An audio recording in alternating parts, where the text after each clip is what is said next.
Salut tout le monde, content de vous retrouver pour cette nouvelle vidéo hebdo d'analyse crypto. Au programme, on va s'intéresser à 4 actifs, au Bitcoin, à l'Ether, à Icon et à Polkadot. Avant de débuter, un petit mot très rapide pour ceux qui suivent Diabolo. Je rappelle qu'on a relancé le challenge Diabolo, donc c'est un concours de trading fictif, totalement gratuit, vous ne risquez rien, et ça vous permet de vous mesurer aux autres, de voir vos perfs, et il y a 1000 USDT à gagner à la clé. Et en plus, pour les meilleurs traders, on peut proposer après une place de trader professionnel chez Diabolo. Vous pourrez être copié par d'autres et gagner de l'argent comme ça.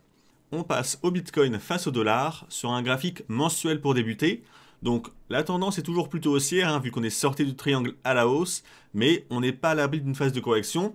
Je rappelle qu'on a fait le top ici au mois d'août, bougie d'hésitation, puis une bougie franchement baissière au mois de septembre, et pour l'instant, donc là on est à la mi-octobre, on voit que la bougie est plutôt haussière sur le mois. On a retesté à nouveau ce mois-ci les 11 700.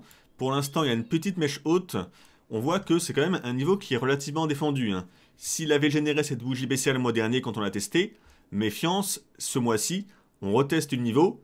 Les vendeurs pourraient se remanifester. Et on va regarder d'ailleurs en format hebdomadaire. En hebdomadaire, donc on voit que la tendance est plutôt haussière. Par contre, ce qui me gêne, c'est vraiment le volume qui est baissier. Depuis la bougie d'impulsion baissière qu'on avait fait ici, sur la semaine du 31 août, on avait un pic de volume. Donc il y avait quand même pas mal de vendeurs. Depuis, on est remonté un peu, certes, mais regardez le volume. Le volume est totalement décroissant. Ça veut dire qu'en fait, il n'y a pas beaucoup de monde qui se place dans ce mouvement de hausse. Et ça, c'est souvent des situations piégeuses. Normalement, quand on a un vrai mouvement qui est soutenu, on a un volume qui est croissant, pour dire qu'il y a de plus en plus de monde intéressé. Si on regarde sur le Bitcoin l'énorme phase de hausse qu'on avait eu ici, on voit qu'on avait quand même un volume qui était largement croissant. Ici, vous voyez, il était croissant. Alors, il ne faut pas regarder chaque barre une par une, mais la tendance générale était à la hausse, donc c'était une bonne phase de hausse. La phase de hausse qu'on a eue ici, là encore une fois, on voit qu'on avait du volume croissant sur la phase de hausse, ici, avec des pics de plus en plus hauts. Là, sur la phase de hausse qu'on a à court terme ou même à plus long terme, on n'a pas ce volume croissant. Donc c'est ça qui est un peu gênant. Donc c'est pour ça que je reste un peu méfiant par rapport à la hausse qu'on a. Mais malgré tout, c'est vrai que si on suit la tendance est haussière. Donc pour l'instant, c'est plus logique de chercher des achats. Mais on reste quand même prudent sous ce niveau. Maintenant, on va voir concrètement quels sont les plans qu'on peut faire. On a dit qu'on pouvait chercher des achats, qu'on n'excluait pas une phase de baisse, sous les 10 700 toujours. Mais pour l'instant, on va être assez carré. On trade ce qu'on voit. Ce qu'on voit, c'est une tendance haussière. Là, on est en journalier dans ce canal orange, avec des rebonds en bas à chaque fois. Donc la tendance en journalier haussière, à la limite, peu importe ce qui pourra se passer en hebdo et en mensuel. À court terme, c'est haussier. Ça vaut le coup de tenter des achats dans ce time frame. Mais du coup, si on joue des achats, on va jouer des achats avec des stops relativement serrés. Parce qu'on voit que la configuration en mensuel ou en hebdo, elle, n'est pas encore pleinement satisfaisante pour se dire que ça y est, le marché a donné un signal d'achat dans les grands time frames et que ça va décoller sous peu. Donc pour l'instant, ce que je vous conseille, moi, c'est de tenter des achats en format journalier. Si jamais la tendance devait vraiment passer haussière et casser les prochaines résistances à la hausse dans les grands time frames, tant mieux, vous seriez à l'achat. Et si jamais la tendance ne s'enclenche pas encore et qu'on a une nouvelle phase de correction qui peut durer encore quelques semaines, tant pis, on sortira, mais avec des pertes très limitées. Donc en fait, on tente notre chance, on va dire, en format journalier, avec un risque minime, et on s'offre la possibilité de transformer cet achat en journalier dans un achat qu'on va essayer de tenir en swing si les signaux sont validés dans les plus grands time frames par la suite. Donc pour en revenir à l'analyse en journalière, quels sont les niveaux intéressants pour se placer? On a des canaux ici tracés en orange et en vert à court terme. Donc en vert, on voit que on a 3 points de contact en bas, c'est un canal parallèle, et 3 points de contact en haut, parfaitement canalisés. Donc le marché prend bien en compte ce petit canal haussier à l'intérieur d'un plus grand canal haussier. Donc c'est typiquement haussier, c'est pour ça que je vous recommande de tenter des achats tant qu'on a des signaux haussiers. Et comment on pourrait faire pour se placer à l'achat ici? Là, c'est assez bête. Pour moi, le meilleur niveau, c'est si jamais on baissait vers les 10 800. Là, j'ai du mal à vous recommander d'acheter tout de suite parce qu'on est sur la médiane du canal. On n'a pas encore fait de retest de l'oblique en bleu ici. Donc l'oblique, que j'ajuste un peu mieux comme ça, qu'on a cassé ici à la hausse. On a testé le haut du canal vert. Là, on est en train de baisser un peu, on teste la médiane du canal vert. Peut-être qu'on pourrait rebaisser en bas de ce canal vert, peut-être faire une petite mèche sur le canal en bleu, donc faire ce fameux retest, ce throwback du canal en bleu, avant que ça reparte à la hausse. Ou alors, si le canal en vert ne tient pas dans les prochains jours, peut-être qu'on pourrait baisser, revenir tester le canal en orange. Alors ça fait beaucoup de peut-être, hein, mais au final, on voit bien que la zone potentielle de rebond, elle est par ici, soit le canal vert, soit l'oblique en bleu, soit l'oblique en orange à plus long terme. Tout ça, ça nous ramène entre 10 800 et 10 500 grosso modo pour l'oblique en orange. Donc ça fait une zone à peu près de 300 points dans laquelle je pense que c'est intéressant de tenter des achats. L'avantage, c'est que si on arrive à acheter dans cette zone, donc on achète quelque part dans la zone entre 10 800 et 10 500, j'ai mis la zone en bleu, par exemple par ici. Le stop, on doit le placer sous l'oblique orange, hein, je vous conseille. Ça fait un stop pas trop cher, hein, vous voyez, on est à 4%. Si on achète un peu au-dessus à 10 800, ça fait un stop un peu plus cher à 5-6%, mais ça reste un stop relativement serré. Et si on achète sur l'oblique orange, là on a carrément un stop pas cher à 3%. Donc on ne prend pas beaucoup de risques et il y a quand même 3 niveaux de support, un oblique en bleu, le canal en vert et l'oblique en orange. Donc il y a quand même des bonnes chances de rebond. Si ça rebondit, on peut viser un test du canal vert en haut. Si ça rebondit en bas du canal, on peut aller tester le haut. Ça correspond à un retest des points hauts ici qu'on avait à 12 000. Donc ça fait un bon ratio rendement-risque. En plus, les 10 800, si on repasse en format mensuel, c'est une zone intéressante. Regardez en mensuel, c'est une zone de clôture de bougie. Ici, le sommet qu'on avait fait en clôture, donc hors grande mèche, hein, on était à 10 800. On avait clôture là, baisse, on a cassé les 10 800 à la hausse ici. Et regardez la bougie baissière qu'on a eu le mois dernier, on a clôturé sur ces fameux 10 800, comme on avait clôturé ici. Donc c'est une zone quand même assez importante. Ce mois-ci, la bougie démarre à 10 800 du coup, et on voit que ça repart un peu à la hausse. Donc je me dis c'est une belle zone de réaction, à la fois sur l'ancien sommet et sur le mois dernier où on a clôturé pile dessus. Donc si on l'a retesté, ça pourrait être une bonne zone de support hein, maintenant qu'on est au-dessus. Donc on a vraiment un cluster de supports dans la zone. Donc ça ne veut pas dire que ça va forcément rebondir, mais au moins c'est une zone relativement forte. Et si jamais on passe en dessous de l'oblique orange ici, ça voudra vraiment dire pour moi qu'on est repassé dans la phase de correction plus grande. Et si on repasse dans la phase de correction plus grande, peut-être qu'on pourrait s'attendre à aller tester l'oblique en rouge hein, du triangle ici, avec le fameux throwback. Je vous rappelle qu'il y a toujours un gap qui n'a pas été comblé sur le Bitcoin futur. Donc soyez prudents et intervenez vraiment comme je vous conseille, hein, avec des stops serrés pour tenter le coup. Si le Bitcoin devait exploser à la hausse, tant mieux, vous seriez en position. Et si jamais le Bitcoin devait faire une correction plus profonde, vous prendriez un stop, mais un stop pas cher, entre 3 et 6%, donc ça ne vous ruinerait pas votre capital. Sur l'Ether face au dollar, en format journalier, alors d'une part on a cette oblique de support en rouge, donc si on la reteste, c'est un bon niveau de support. Et à plus court terme, ce qu'on voit c'est que on a une zone de congestion ici, donc le rectangle, hein. En fait on a un range, on a 2 points bas au même niveau, ici et là, et on a 2 points hauts au même niveau, ici et là. Donc c'est la définition d'un range. Un range, c'est 2 points hauts et 2 points bas au même niveau. Ça forme cette espèce de rectangle, hein, cette boîte. Et en théorie, pour trader un range, soit on attend la sortie, donc par le haut pour nous, pour l'Ether, hein, pour ceux qui veulent acheter. Si on en sort par le haut, donc si on dépasse en gros les 400 et le Fibo 50% de cette vague de baisse, hein, qui est à 399, si on clôture au-dessus de 400, en gros, c'est un signal d'achat. Et ce qu'on pourrait viser, c'est le test de l'oblique qu'on a au-dessus. Donc si j'arrive à cliquer, voilà, cette oblique qui est, alors là je vais passer en format hebdomadaire un coup qu'on la voit mieux, qui est cette oblique. Hein. On a une espèce de canal d'élargissement sur l'Ether. Donc c'est ce qu'on irait viser, ça correspond à peu près au point haut qu'on a fait ici. Ça nous ramènerait vers les 450, 460. Donc ça peut être le niveau à aller chercher si on casse les 400 à la hausse. Tant qu'on ne les a pas cassés, il n'y a pas vraiment de signal d'achat. L'autre signal d'achat qu'on aurait, en théorie, là je parle, c'est si on revenait tester le bas du range. Dans un range, quand on teste le bas du range, ça a tendance à rebondir. Ça pourrait être un niveau d'achat, donc on serait vers les 310. Par contre, je serais quand même méfiant si on y retournait, parce que si on y retournait, ça voudrait dire qu'on a cassé l'oblique en rouge par le bas, ici. Donc ça serait quand même un signal assez baissier. Je ne sais pas si je tenterai un achat ici.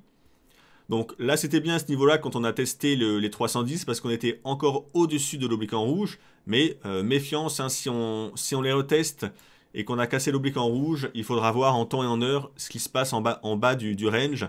Mais peut-être ne pas tenter agressivement. À plus court terme encore, ici, on avait un espèce de triangle en orange qu'on avait cassé à la hausse ici, j'en avais parlé à ce moment-là. Depuis, on a testé quasiment les 400, ça rebaisse un peu. Du coup, je me dis, si on rebaissait à ce niveau-là, donc là, il faut qu'on ait le bon timing, hein, vers le 22 octobre. Si vers le 22 octobre, on était vers les 335, on serait en train de faire un retest de l'oblique ici en orange. Et on serait en plus sur l'oblique de support en rouge. Donc là, on serait à peu près au milieu du range. Mais ça pourrait être un niveau d'achat intéressant, hein. Pour ceux qui cherchent un achat avec un stop un peu en dessous du range, ça fait un stop à 8% en gros. Ce qu'on vise, c'est un retour en haut du range vers les 400 dans un premier temps. Ça fait un ratio rendement risque de 2 pour 1 quasiment, donc c'est pas trop mal à tenter. Et en plus, hein, on laisse une partie de la position ouverte si on atteint les 400, en espérant qu'on sorte du range par le haut, parce que la tendance de fond est haussière. Donc on a statistiquement plus de chances de sortir par le haut de cette zone de congestion. Et on irait chercher les 450, 460. Et là, ça transformerait ce trade en un trade un peu plus long terme, mais avec beaucoup plus de rendement. Donc ça peut être le niveau à guetter pour ceux qui sont très bullish, hein, sur les terres. Soit la cassure des 400 si on l'a fait en clôture de bougie, soit si on revient vers les 335 d'ici le 22 ou 25 octobre, hein, on se laisse un peu de marge, ça pourrait être un bon niveau pour tenter un achat. On passe à Icon en USDT. Alors ça fait partie d'une analyse que j'avais déjà postée sur mon TradingView pour ceux qui me suivent, hein, sur Antoine Diabolo. J'en avais déjà parlé rapidement. Là on va l'analyser un peu plus parce que la config est intéressante. Alors d'une part, ce qu'on voit quand on regarde le graphique un peu à long terme comme ça, hein, depuis mars, c'est que la tendance est plutôt haussière. On a bien fait des points hauts de plus en plus haut. Par contre, c'est vrai que depuis le top qu'on a fait ici, on est en phase de correction. Alors c'est une correction assez grande, hein. On baisse depuis maintenant fin août. Mais ça n'empêche pas que la tendance de fond reste haussière, hein. Donc là, je me dis, on serait peut-être sur un point bas, sur un creux de marché. Et ça veut dire que la tendance haussière pourrait redémarrer. Alors comment on peut faire pour valider ça? On va regarder un peu tous les éléments qu'on a. Le premier élément, c'est cette oblique. Cette oblique, elle maintenait la tendance depuis plusieurs mois. On est passé en dessous, donc c'est toujours un peu risqué de vouloir acheter tant qu'on n'est pas repassé au-dessus. C'est pour ça que j'avais déjà dit, on peut être très haussier sur Icon si on repasse au-dessus des 0,44. Ça voudrait dire si on repasse au-dessus de l'oblique rouge et au-dessus des points hauts à l'horizontale ici et ici. Là, ça serait super haussier. Ça voudrait dire que là, c'était un piège baissier sous l'oblique rouge. Ça n'a pas tenu, les haussiers ont la main et ont réussi à repasser au-dessus des 0,44. Donc là, ça serait le premier signal long terme pour vouloir acheter. Pour ceux qui attendent pour des swings, vous pouvez guetter ce niveau. Pour ceux qui sont un peu plus agressifs, qui veulent essayer d'attraper le possible point bas, on est sur un niveau de support intéressant. À l'horizontale, c'est ce petit niveau, point haut, là, point bas plusieurs fois, retester ici, rebond, retester ici, rebond. Donc on voit que c'est un niveau intéressant et on le reteste. Donc c'est le niveau des 0,368. Donc on est dessus, ça rebondit. Donc déjà, c'est un bon niveau de support. En plus, on avait cette espèce de biseau en orange. On l'a cassé par le haut. On a testé l'oblique en rouge. Ça a rebaissé. Et maintenant qu'on a rebaissé, on a fait le throwback, le retest de ce biseau ici. Et ça rebondit. Là, c'est la définition de l'analyse technique. Quand on regarde la figure, le biseau ou même les autres figures, les triangles, etc. On en sort par le haut. On les reteste par au-dessus. Et en général, ça indique que la tendance repart à la hausse par la suite. Parce que le fait qu'on soit sorti par le haut du biseau, ça veut dire en général qu'on va avoir un mouvement de hausse après le throwback. Donc là, on l'a fait, ça voudrait dire que ça pourrait redémarrer maintenant. En plus de ça, si on regarde bien cette espèce de biseau, on peut identifier ça comme une vague de Wolf. Donc la vague de Wolf, je vous montre un schéma théorique du pattern. En fait, c'est simplement un espèce de biseau. Et ce biseau, la particularité qu'il a, c'est que le 5e point ici va en général casser le biseau par le bas. Donc quand c'est un biseau baissier. en fait, ça va donner un faux signal de baisse, c'est un piège baissier, et après, ça repart brutalement à la hausse. Et l'objectif de la vague de Wolfe, l'objectif théorique, c'est un trait qu'on va tirer entre la ligne 1 et 4, enfin entre le point 1 et 4, c'est l'objectif de la hausse. Donc regardez bien le schéma, on a à peu près ça sur l'actif ici. Donc j'ai mis les 5 points ici de la vague de Wolfe. Le point 5, on voit qu'on a bien eu le dépassement ici. Donc des fois le dépassement est un peu plus profond, mais là on voit quand même qu'on a bien dépassé. Donc ça correspond bien au point 5 ici avec la fausse cassure.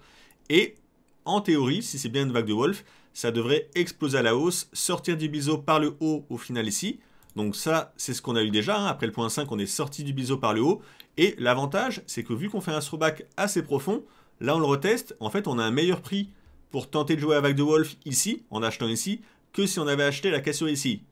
D'ailleurs, là j'en avais parlé, on ne pouvait pas trop acheter la cassure parce qu'on était sous l'oblique rouge. Donc on n'avait pas un bon ratio rendement-risque. Mais là, pour le coup, on a un bon ratio rendement-risque. Donc si on voulait jouer à la vague de Wolfe, il faudra acheter quasiment maintenant. Un stop, moi je mettrais sous les points bas du point 5 ici.